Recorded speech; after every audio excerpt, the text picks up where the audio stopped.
Good evening. It's a pleasure to have you join us tonight. Now, after many months of campaigns and rallies, as well as heated controversies between the presidential candidates, this debate defines a very important moment for each of the presidential candidates to be able to convince Nigerians why they should be voted president. Kemi, what do you think? I couldn't agree with you more, Patrick. I mean, over 100 million Nigerians right now, home and abroad, tonight will be watching the debate. And already Twitter is on fire with views and comments. Even Instagram and Facebook is flooded with even more pictures and so many comments of all sorts from different partisans and Nigerians in general. And if you ask me, in my opinion, I think whoever wins at the debate tonight stands a very good chance of winning at the polls. Prof, do you have a different opinion? The way I see it, there are only two candidates in this election, Hassan Dimbo and Zinachi Ohams. Not disregarding the other two candidates. Yeah, considering current statistics. Exactly. You see, this forthcoming election is not about whether a 70-year-old man, a youth, a woman, or persons with disability rules this nation. It's about who can Nigerians trust to bring transparency and accountability, a corrupt-free Nigeria. This is the core, and this is what Nigerians are yearning for, and this is the essence of this debate. All right, thank you very much. Now, we're receiving signals now. The presidential debate is about to start. Let us join Genevieve Osemedua. Welcome to the Nigeria presidential nomination debate, hosted by HD44. Our candidates tonight: Senator Hassan Dimbo, Professor Rekia Waziri, Sinachi Ohams, and Tagama Bunde. I am Genevieve Osemedua. I will be your moderator. On today's debate, we have adopted a special format, which I'm sure and I'm aware that has been communicated to all the candidates prior to now. I will ask one candidate at a time, one question each. Each candidate has 1 minute to respond. And thereafter, all candidates may have an open conversation for 5 minutes within the guiding principles and rules of the debate. Meanwhile, we will begin with our opening statements. Senator Dimbo, let's have you start. Thank you very much, moderator. Good evening, fellow Nigerians. My name is Senator Hassan Dimbo, and I'm running for the office of the President of the Federal Republic of Nigeria because anytime I look into the eyes of the suffering masses, tears come to my eyes. I can hardly eat. My wife will testify to this. I have served this country for the past 35 years. All these experiences have armed me with the knowledge of the actual problems we have in this country, and of course, the solutions to those problems. This also has made me the most qualified among all these my opponents put together. And that is why I want to ask you, Nigerians, if you want to give someone a job, would you employ someone with 35 years experience, or the one with 6 years experience, or the one who has no experience at all? Remember, people cannot give you what they do not have. Thank you.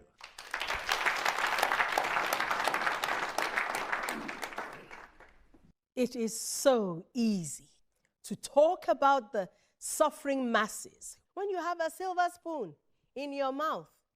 And those who bear the brunt of this suffering are women and children. That is why the mission of our party is to ensure that we remove this blight from our nation. Furthermore, it is not only in the political sphere that we serve our nation. I have served this nation as a teacher across 6 governmental institutions for over 30 years, from primary to tertiary institutions. And I am currently serving as a politician, and I've been doing so for the past 6 years. But there is one question that I'm still trying to grapple with, which is the fact that why is it that in my 1 year as a serving politician, I have earned much more than I ever earned as a teacher in 30 years? It all boils down to equity and justice. And that is what I promise to give Nigerians if elected your president. Equity and justice.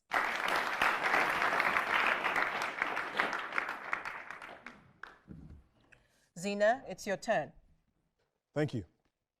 I can assure you that we all have great plans on how we want to move this nation forward.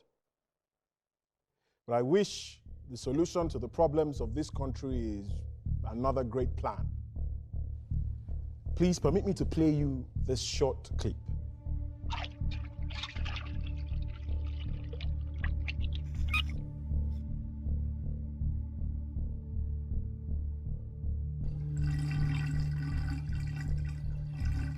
Unfortunately, this is the state of our dear nation. Now, what is the vision of the Nigeria Rebirth Party? Remove the hindrance that stops the free flow of the nation's rich resources to the masses who actually own them. And then we activate our sustainability plan.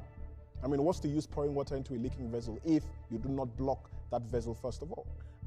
Madam Moderator, I suppose we came here for a debate and not a movie premiere. Senator, you would agree that our invitation letter stated that candidates were allowed a brief media presentation to enhance their opening statements after being vetted by the committee. My apologies, Zina. Please, let's continue.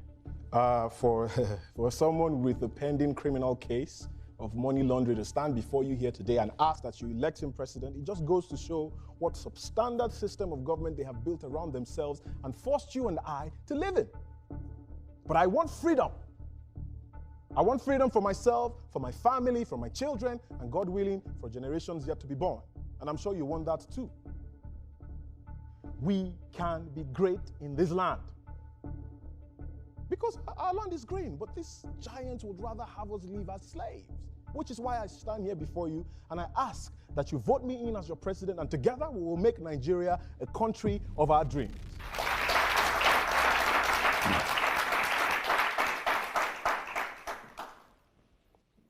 You see, the problem with Nigeria's people is fear. Our fear is just too much. I mean, every person like this wants to go to heaven, but nobody wants to die, Sam. Our people used to sing one music, and it goes like this. Lion is a dangerous animal. If you pray with Lion go scatter you. She is a dangerous. Lion is terrible. She is wonderful. Lion is mystical. Lion is risky. She is scattered the danger. Thank you. This man is a clown, I swear. Wait, what's the name of this party again? The name of our party is Fearless People's Party, FPP. That is why I'm calling on all Nigerian people. As you elect me as your president, it is that same fearlessness of a lion that I'm going to choke inside the chest of every Nigerian individual so that together we can fight for the light of our country. Thank you very much.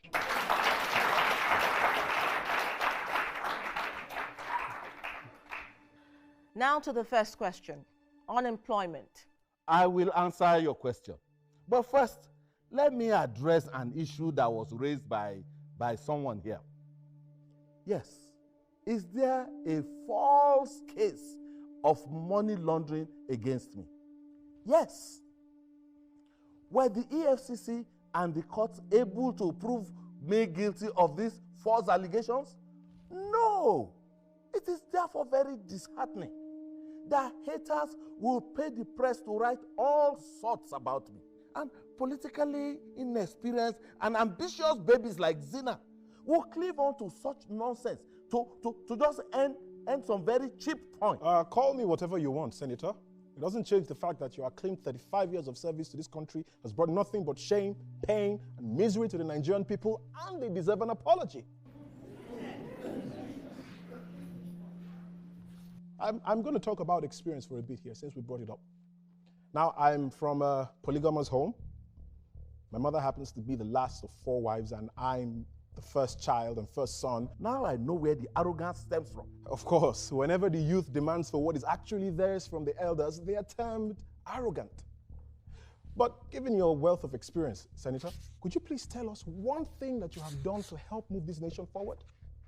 You were local government chairman for about 8 years. And up till now, your community has no electricity. Up till now. You were governor for 2 tenures, and under your leadership, we recorded 7 ethnic and religious battles and riots that claimed the lives of over 400 citizens.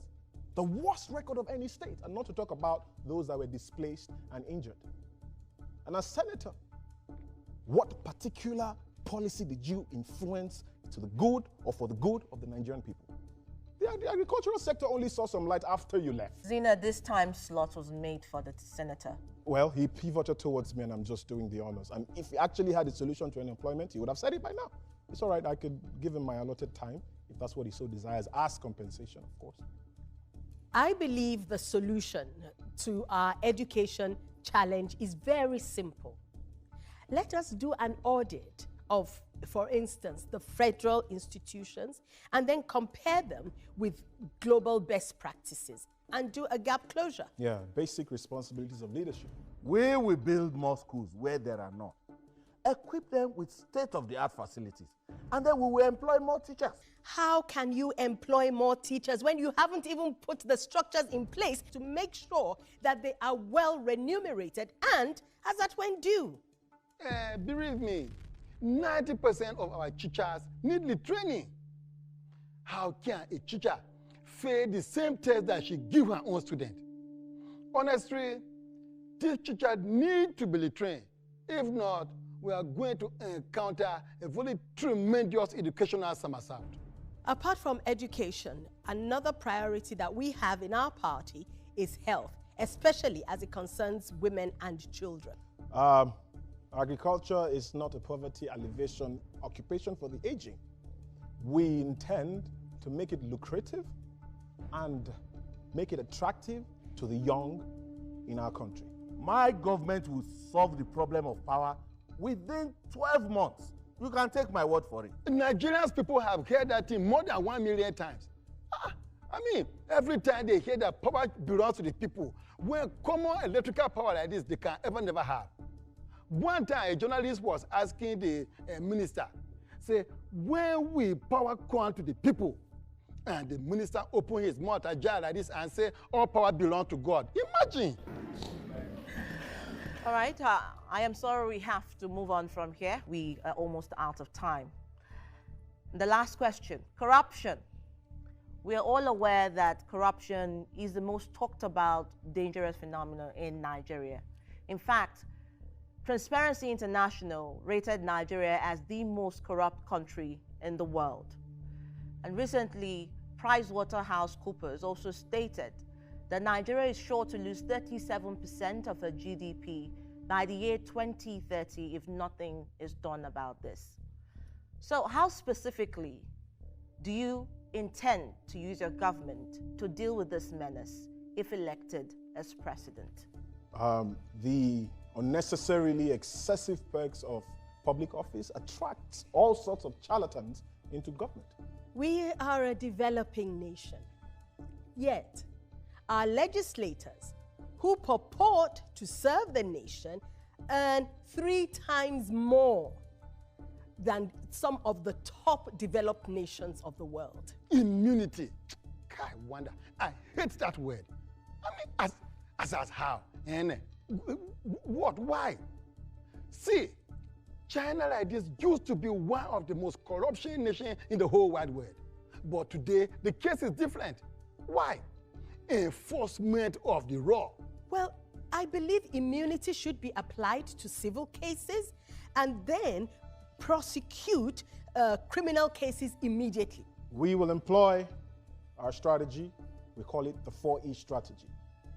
Number 1, we will educate the Nigerian citizen on anti-corruption advocacy, thereby addressing the value system. And number 2, exemplary leadership. I mean, how do you tell your citizens and your followers not to do as you do when you're a thief and you steal from the pockets of the government? Number 3, empowerment. When people don't have jobs or earn well, they are forced to consider corrupt ways to complement. I'm not justifying their acts, I'm just stating the fact.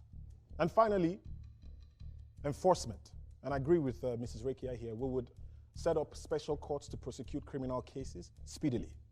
Senator Dimbo? Thank you. You know, there is this wise saying that talk is cheap. It's amazing when someone who lives a dangerous life in secret comes out to the open to accuse people and pretend as if he is a saint. Mr. Zina here prides himself as a devout Christian. Yet, he was expelled by his church for sexual immorality. Comrade, is that not true? Yes, he can label people corrupt and promise to flush out every one of them. Yet, he was found to be of questionable character by the highest authority of his faith, his church. Now, the question I want to ask Nigerians is this. Is this the kind of man you want as your president? A man of zero integrity? I guess that was a bit personal. Let's move. I will respond.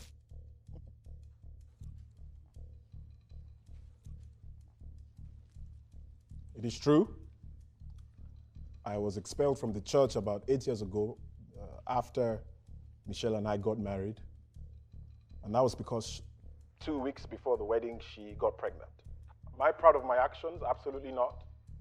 My faith is totally against sex before marriage. But I took responsibility for all my actions and my mistakes. Huh? You call sexual immorality mistake? Correct me if I'm wrong, Senator. Your faith permits you to get your wife pregnant even before marriage. As a matter of fact, she can be pregnant with the 4th child before you marry her, and it won't be a problem. Am I correct? So will I be wrong to say and conclude that it is a matter of faith and beliefs? And I haven't told Nigerians that I am perfect and without sin. I am not. Nobody is. It takes courage to accept your wrong and face the consequences for what you did. And that's exactly what I did. And the advice I'll give to you today, Senator, is be brave, be courageous. Because Nigerians all over the world are standing up and they're asking the likes of you what you have done with the resources that they placed in your hand. Oh, you think you love Nigeria more than anyone else, eh? I love my country, Nigeria. And I have much more stake than anybody in this. When you say stakes, I'm confused. You have stakes. Now, correct me if I'm wrong, Senator. You have a British and American citizen's passport. Is that correct? You have a problem with that? Besides the houses you have in Nigeria, you have 8 houses in England and 3 houses in America. Is that correct, Senator? Your children live in America and are citizens of that country. In fact, you have nieces and nephews that are studying and will soon be citizens of England. Is that correct, Senator? Moderator, is this nonsense what is left of this debate? Would I be wrong to say, Senator, that you have absolutely nothing to lose should anything happen to this country? All you need to do is pack your bags or take your passports and go join your family in one of your countries of citizenship. But Senator, you know my story. You know the stories of millions of Nigerians. We have nowhere else to go. Should anything happen to this country, we are here. So, Senator, tell me, who exactly has more stakes in this country? Which is why we all will stand and fight for our freedom until the likes of you are pushed out of government and pushed out of office and victory, etc.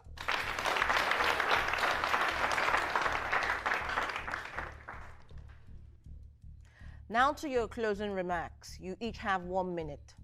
Well, my final word to my fellow Nigerians is very simple. The office of the President of the Federal Republic of Nigeria is not a ground for experiment. Experience, they say, is the best teacher. Let me serve you with my experience, and together we can build a better Nigeria. Thank you. Men have been at the helm of affairs of this nation for almost 60 years since independence. And yet, over 51% of our nationals are in abject poverty. Isn't it time to give room for the strength of a woman? Her strength to nurture, her strength to strategize, her strength to birth. Let a woman birth the new Nigeria that we all yearn for. I would borrow from the opening statement of one of my esteemed colleagues. You cannot give what you don't have. They have given us all they have, given us all they had.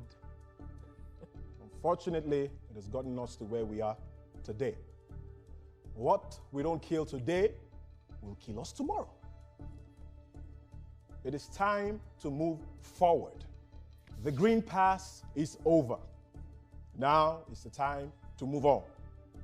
I hereby volunteer myself to serve and to rise with you to build a nation that we, at the end of the day, will be proud of, a Nigeria of our dream.